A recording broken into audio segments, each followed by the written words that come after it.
What is going on, guys? It is DigimonTCG coming to you with another video, and today we're going to be going over the new announcement, the restriction update for Digimon card game effective from March 28th, 2025. As you see, these are all the cards that are limited or banned on screen, and we're going to be talking about them, the decks that it affects, some alternatives you can use to try to fix the decks that at least I've play tested a little bit with or have theorized with, and we'll talk about that as a whole. I'm not going to go into what like meta decks, what card decks are going to be good, since this is sort of going to be a new like wild west of the format. So with that said, let's get into the first card, Matashita. I think this card definitely had to be hit. I think that this is a very important card for being able to loop your Jack Raids or your hybrids in Purple Hybrid, and being able to take an option card or a Digimon at this point in the game is from your trash is just too good. Too many different kinds of cards you can throw in there, and I think that this card being hit to being on the ban list is completely fine. It's just too consistent for Purple Hybrid, and I don't really think there's many other decks that utilize Mat like this. But being able to Digivolve over it for 3, attack, and then play it back out at the end of that attack, getting any resource from your trash is just very powerful. You can still play the deck. I played Purple Hybrid without any Matashitas in the deck from BT2, and it works fine, if not even better, than with Matashita. So I completely agree with this. This definitely had to be on the ban list. Going over to our new banned pair, I do think that this really wasn't as big a problem as people said it was, at least in my testing. I get that it's a pretty easy splashable engine to put in most decks that are more control focused. So one, this directly affects D Reaper because D Reaper didn't really have a great amount of blockers. Now it has a new card. I think it's like a new Jerry or something that you can place underneath Mother Reaper and then redirect using that method. But Shoto with Mother, I kind of like, I feel like they needed that card to at least keep up with most of the meta. But I thought Tai Chi, the black starter deck one, was probably more of a problematic card, being able to raise Mother D Reaper to 17 or 19k. When your opponent attacks and redirects it to Mother Reaper, you just tap the tie and goes to 17, 19 and draws 1 or 2 cards, depending on the amount of copies you have on board. Was more of a problem than this. So I'm fine with it being hit. I use it in just black hybrid, so I'm just going to have to figure that out. But that's pretty much fine with me. Like, I've never had a problem with Shoto Mother, and almost no one at my locals even plays like any Mother Shoto other than we have one D Reaper player, so that's about it. Going down to the restricted cards, this is where we're kind of get into a couple of the discussions on stuff that we can put in to try to fix the decks. Blinding Array was mainly for Magnamon X. Magnamon X, I think, is a very powerful deck still, especially with the new support from BT 2.5. The Omnimon X Antibody, the Cool Boys, some players are putting those into the Mag X deck to be able to gain draws and memory, which is very good and consistent. But Blinding Ray was the only way to consistently give your Magnamon X immunity in those decks if you weren't playing the yellow version. And I do think that people might actually switch back to the yellow version maybe to utilize that deck if they are going to try doing like the more armor based version of yellow hybrid. So not sure what to put in for this. I've tried TK from BT2 or 3. I can't remember which one it is, but it just, that will pass turn too easily to your opponent. So you get the immunity for 1 turn, but it just is more defensive than it is offensive. I think there are a couple of options that are used. You could trash the top card of your life, but I don't remember how much cost they actually are.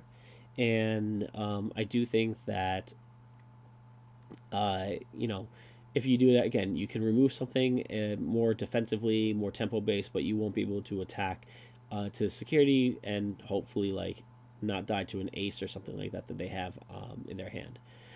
Jack Raid, again, for Purple Hybrid mainly. They're running 3 to 4 copies in decks, and one, I could see this being restricted because Hammer Spark and Ice Wall both have similar effects of gaining memory and passing turn in if it hits security. And putting all those cards now down to 1 is just, very, very smart in my opinion.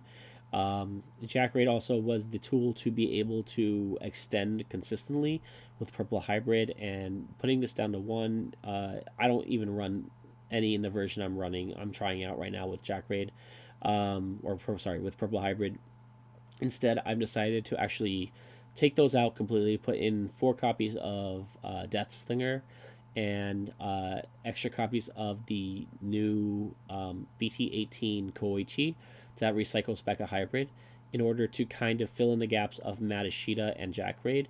It's a little bit more random, and you don't have a setter unless you play the starter deck Mat that if you trash a card from hand you gain a memory.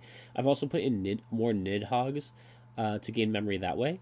If your opponent has a memory floodgate, that unfortunately does stop your deck a lot easier.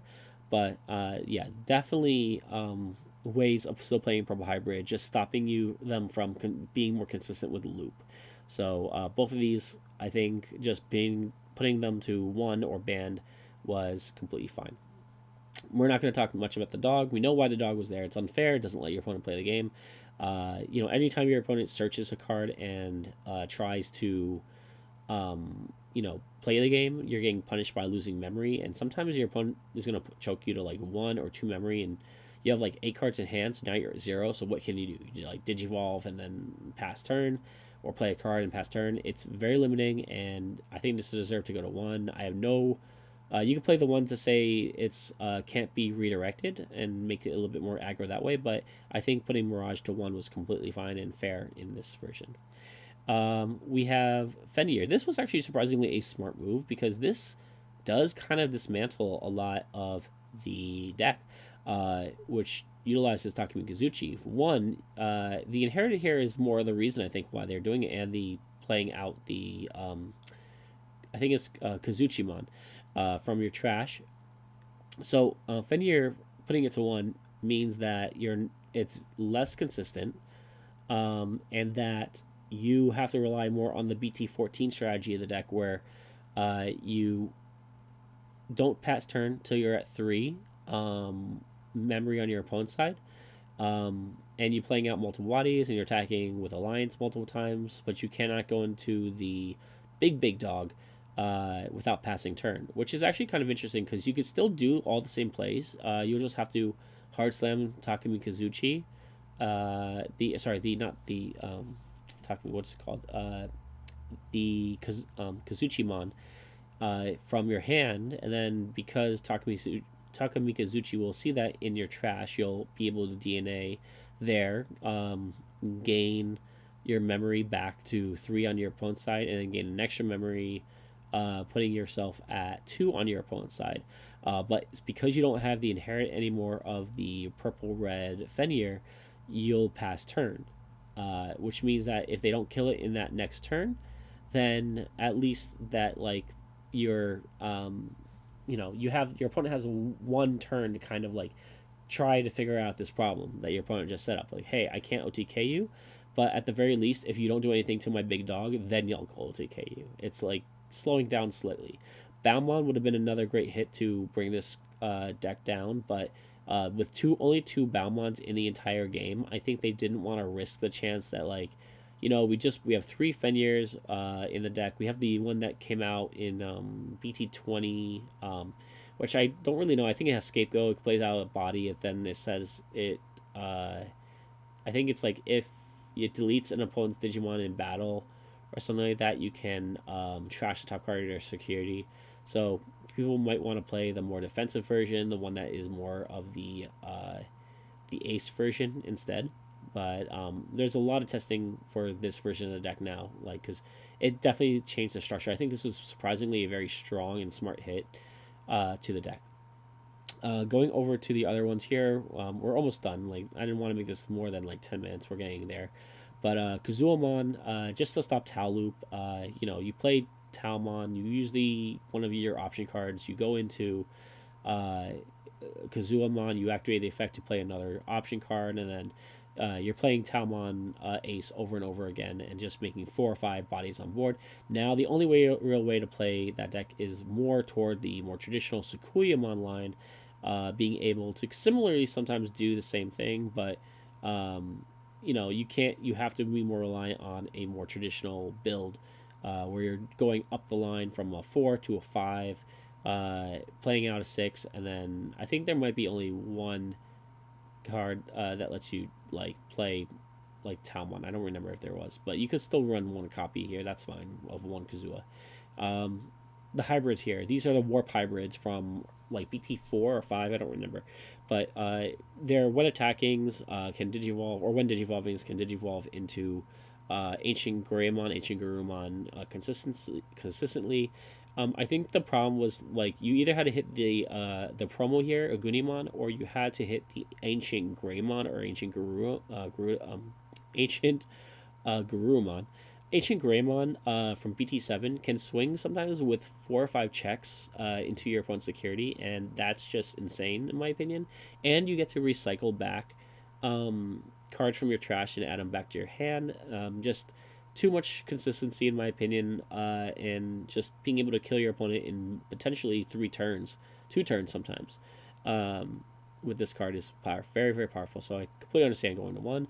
Lobomon, I never thought this card was a hugely problem, but there are loops with it too, using the Gabu engine, so I completely see this one also being hit to 1, or just keeping it consistent with, hey, let's just hit both of them. The last card we'll talk about real quick is Stingmon. I think this was a slap in the wrist for Imperial. Me being a DNA Armor Imperial player, this doesn't affect me at all. I never played this card actually, but I know that a lot of players who played the traditional Imperial line played something like 2 to 3 copies of this card, so I don't think it's going to hurt them that much. You just have to find 1 or 2 other cards to just put instead, and I truly don't think this does much to the deck, other than to say, hey, we're just gonna hit a little bit of your consistency. You're not drawing 4 times in this turn. But I think Kenan Davis was surprisingly, I'm very, very surprised they didn't hit Kenan Davis. That's out of all this, that's the one thing I'm like, wow, I'm an Imperial player and I say Kenan Davis is too strong. Kenan Davis is so strong that people who are playing the red-purple version of Imperial also tech it in, because they get a free body on board just by playing something out. And you can play the Wormmon out, the what's it called, the BT16, I think, yeah, BT16 Wormmon.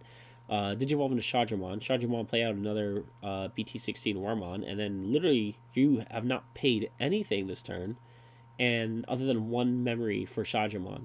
And this is the promo Shadramon, by the way.